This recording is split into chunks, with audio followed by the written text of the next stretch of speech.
Good morning, everyone. We hope you're all doing well. Today we are going to present our EMI lesson design project. This project focuses on the lesson about the stages of cognitive development suggested by the Swiss psychologist Jean Piaget. At the University of Bijaya, this topic is studied by second year LMD students in cognitive psychology, mainly within the Department of Psychology and Speech Therapy. For this lesson, we have selected the soft CLIL module to teach this lesson in English. Why? Because it integrates both content and language. This means that while teaching the lesson, we will also provide explicit linguistic support or scaffolding to help students improve their English as they learn the topic. We have analyzed the lesson using Corley's 4C's framework. First, for content, which is based on the lesson itself, we identify key terms such as the sensory motor stage, the pre-operational stage, the concrete operational stage, and more.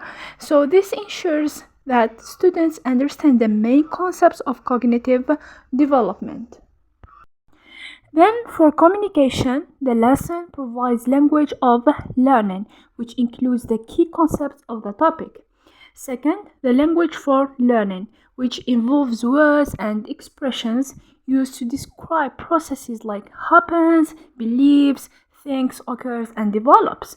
Third, the language through learning, which allows students to actively use the language by recalling the stages, explaining key terms, comparing stages, and giving real-life examples. Next, in cognition, this lesson engages both lower order and higher order thinking skills.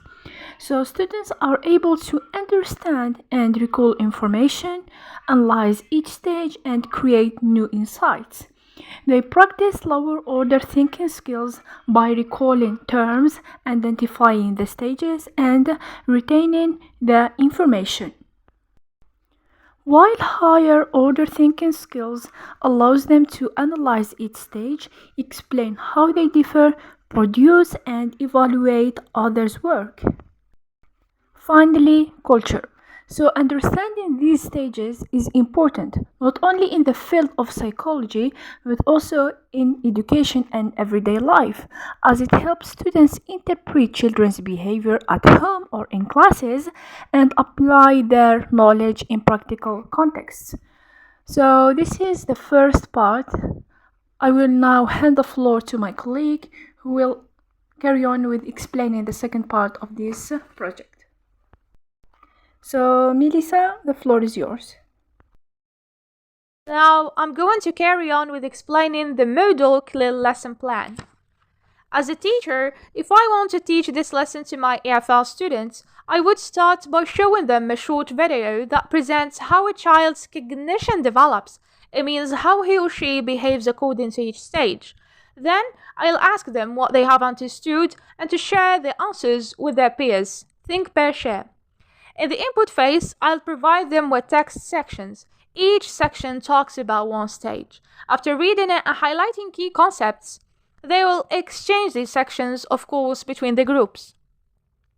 After that, in the language focus phase, I'll teach them the main content, focusing on vocabulary and language use.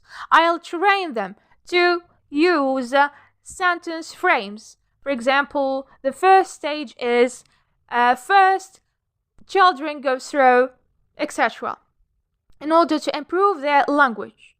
In the improved practice, the students will analyze a video in groups where they are required to highlight the stages and their characteristics as found in the video, and they will practice sentence frames again in order to ensure the understanding and the mastery of the language. In the creative practice, the teacher sets his students to create PowerPoint slides and to present them.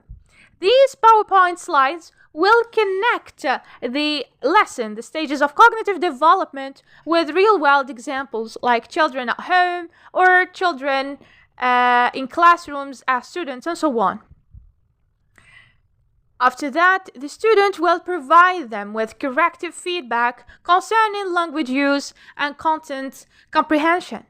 Finally, according to student's level, the teacher will ask questions to check content and language use mastery. It means he will, or as a teacher, I'll provide different questions to different students according to their level, either B1 or B2.